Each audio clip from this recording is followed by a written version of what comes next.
Hello, तो कैसे हैं आप सब।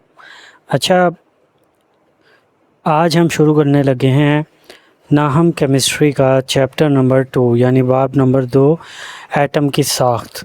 ठीक है, इसमें 35 एमसीक्यूज़ हैं जिसकी मतलब कि क्या कहते हैं तफसीली मफ़हूम भी दिया गया है। ठीक है, पहला एमसीक्यूज़ हमारे पास है एलिमेंट के तीसरे शेल यानी एम शेल में ज़्यादा से ज़्यादा कितने इलेक्ट्रॉन मौजूद हो सकते हैं। तो हम फार्मूला एक पढ़ा था 2n2 का। ठीक है, तो तीसरा शेल है हम ये मतलब कि एन जो होगा हमारे पास 3 होगा। ठीक है, और उसकी पावर 2 होगी और 2 के साथ वो मल्टीप्लाई होगा इधर। ठीक है, सारी कैलकुलेशन की गई है। तो कैलकुलेशन के करने के बाद हमारे पास जो आया कि ज़्यादा से ज़्यादा इलेक्ट्रॉन 18 आ सकते हैं इसमें। ठीक है, तो जवाब नंबर जीम हमारे पास दुरुस्त जवाब है। ठीक है, डिस्चार्ज सवाल नंबर 2 है, डिस्चार्ज ट्यूब पर किए गए इब्तदाई तजर्बात से क्या अहम साइंसी मालूमात हासिल की गई। ठीक है, एटम के पहला ऑप्शन है एटम की साख्त का पता चला, न्यूट्रॉन और प्रोटॉन दरियाफ्त हुए, इलेक्ट्रॉन्स और प्रोटॉन दरियाफ्त हुए, एटम में न्यूक्लियस दरियाफ्त हुआ। तो सबसे पहला जो डिस्चार्ज ट्यूब का मतलब कि तजर्बा किया गया था ना, तो इसमें इलेक्ट्रॉन्स और प्रोटॉन दरियाफ्त हुए थे। तो जवाब नंबर जीम हमारे पास ठीक है। ठीक है, उसके बाद सवाल नंबर 3 हमारे पास आता है, एटम के न्यूक्लियस में मौजूद पार्टिकल प्रोटॉन और न्यूट्रॉन्स को कौन सी ताकत आपस में जोड़ कर रखती है। ठीक है, ऑप्शन नंबर अलिफ है, इन पार्टिकल के दरमियान मौजूद ताकतवर न्यूक्लियर फोर्सेस, कमज़ोर न्यूक्लियर फोर्सेस, इलेक्ट्रोस्टैटिक फोर्सेस और डाईपोलर फोर्सेस। तो इनमें होती है इन पार्टिकल के दरमियान मौजूद ताकतवर न्यूक्लियर फोर्सेस। जवाब नंबर अलिफ हमारे पास ठीक है। ठीक है, अच्छा, सवाल नंबर 4 की तरफ हम बढ़ते चलें। इलेक्ट्रॉन न्यूक्लियस के बाहर किस तरह अपना वजूद और तवाज़न बरकरार रखते हैं। अपने आप को साकिन रखते हैं, न्यूक्लियस के गिर्द घूमकर, चूँकि इलेक्ट्रोवेव ख़ास रखते हैं, मैग्नेटिक फील्ड इन्हें दूर रखती है। ठीक है, तो क्या करते हैं इलेक्ट्रॉन्स न्यूक्लियस के बाहर न्यूक्लियस के गिर्द चक्कर लगाते हैं यानी घूमते हैं। तो ऑप्शन नंबर बे जो है हमारे पास दुरुस्त जवाब है। ठीक है, इसका सवाल नंबर 5 की तरफ बढ़ते चलें कि एटम की मौजूदगी और इसके नाकाबिले तकसीम होने का ख्याल सबसे पहले किस यूनानी फ़िलासफ़र ने पेश किया था। तो हमारे पास जो यूनानी फ़िलासफ़र था वो था डेमोक्रिटस। इसने पेश किया था सबसे पहले कि एटम मौजूद होते हैं और ये तकसीम नहीं हो सकते। ठीक है, इसमें मज़ीद तकसीम नहीं हो सकती, ये था। ठीक है, इसमें डेमोक्रिटस ने पेश किया था। तो दुरुस्त जवाब हमारे पास डेमोक्रिटस है। ठीक है, सवाल नंबर 6, प्रोटॉन का मास इलेक्ट्रॉन के मास के मुकाबले में तकरीबन कितने गुना ज़्यादा या भारी होता है। ठीक है, तो हमने पढ़ा था 1836 गुना ज़्यादा भारी होता है। ठीक है, तो सवाल नंबर 7 की तरफ बढ़ते चलें।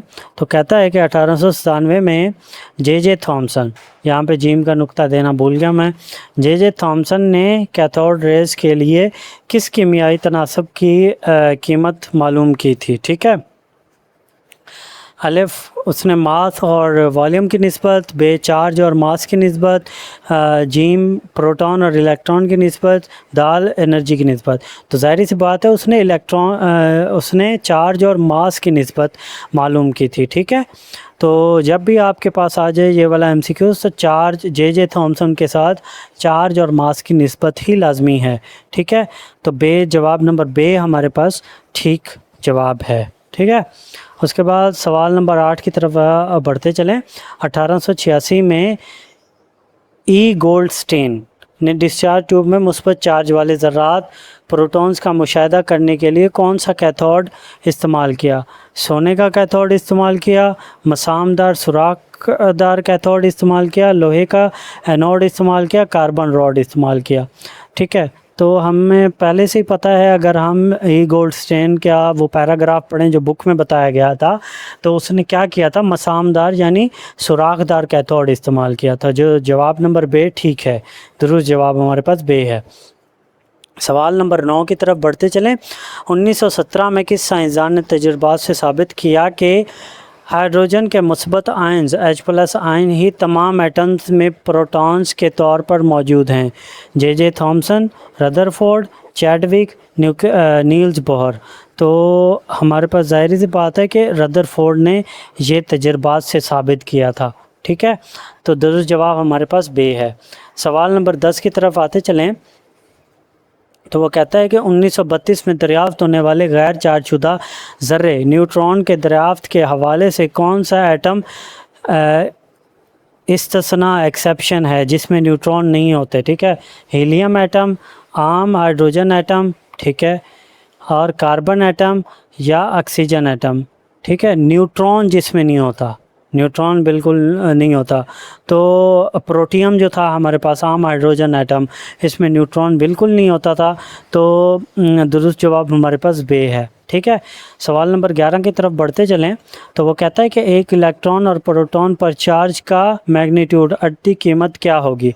अददी कीमत ढूंढनी है हमने। तो हमारे पास पहले ही मौजूद था, अगर हमने बुक में पढ़ा हो, ठीक है, तो हमारे पास जो वैल्यू थी इसकी 1.6022, ठीक है, 022 ज़रबे 10 की पावर -19 कॉलम।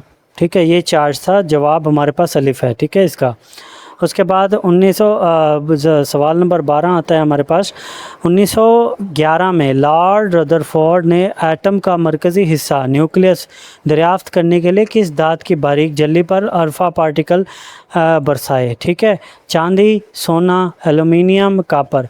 तो ज़ाहिर सी बात है उसने सोने का इस्तेमाल किया था। तो दुरुस्त जवाब हमारे पास बे है। ठीक है, सवाल नंबर 13।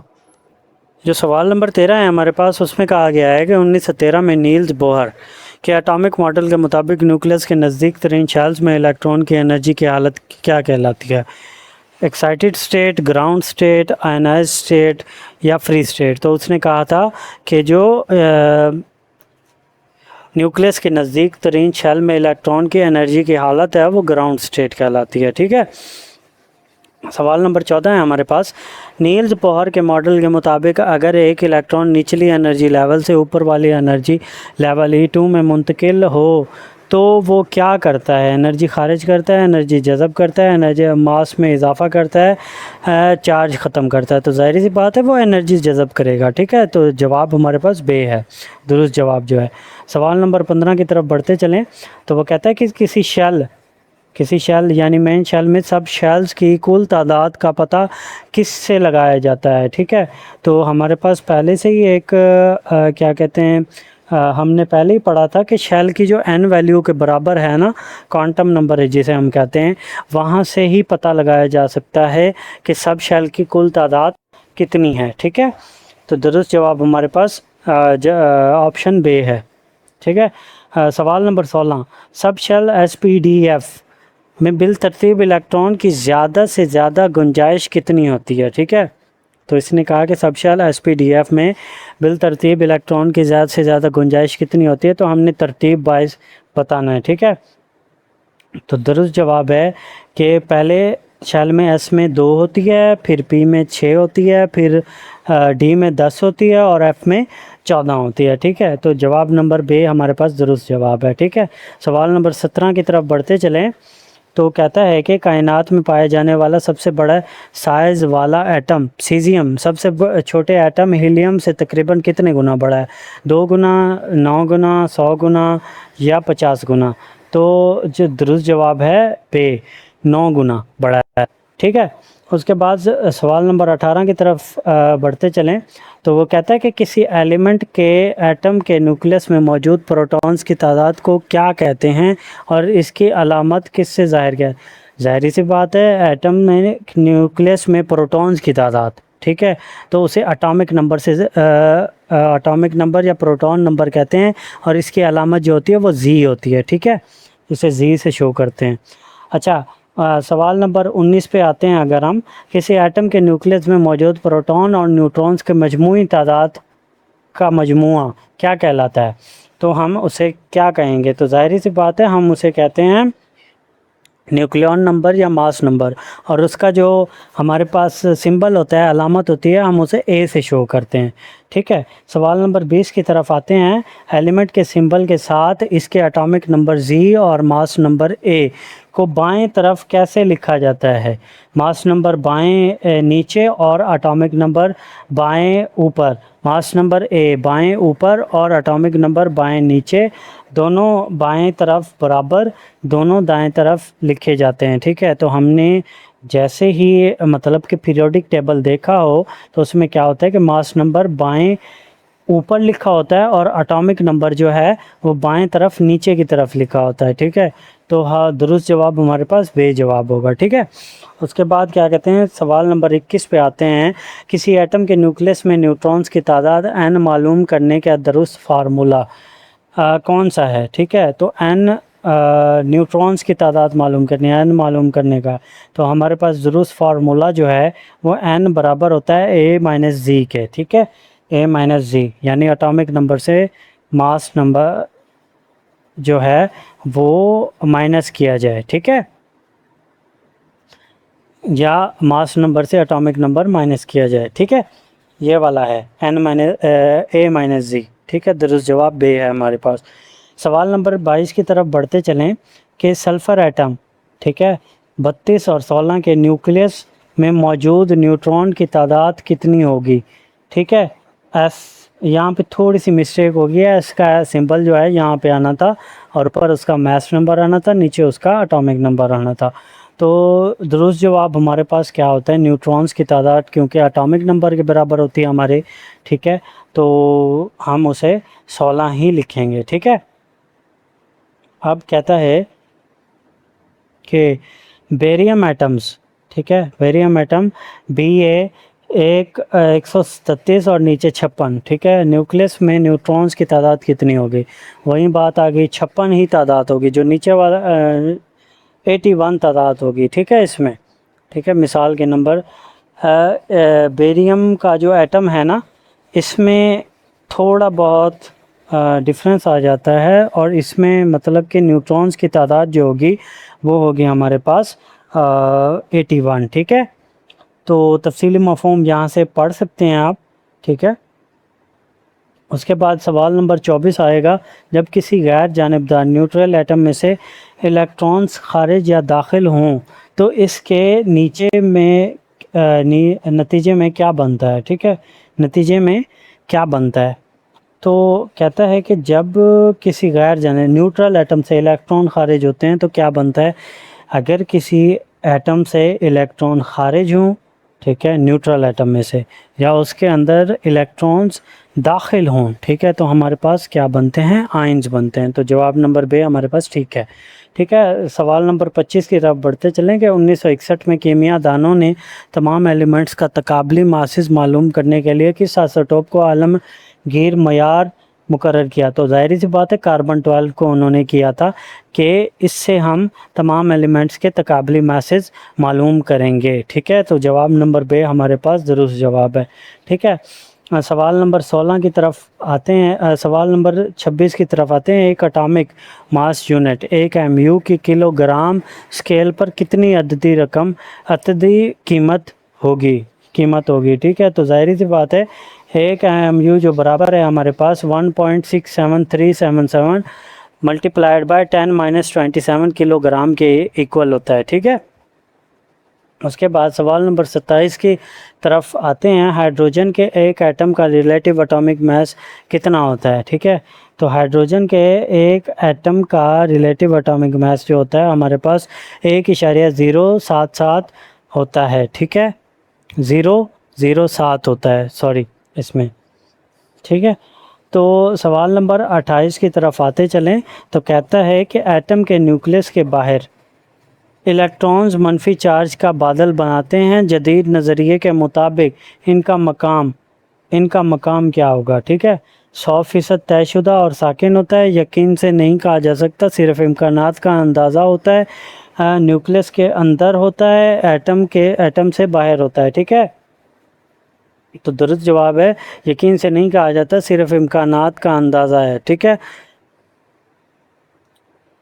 अच्छा, उसके बाद सवाल नंबर 29 पे आते हैं।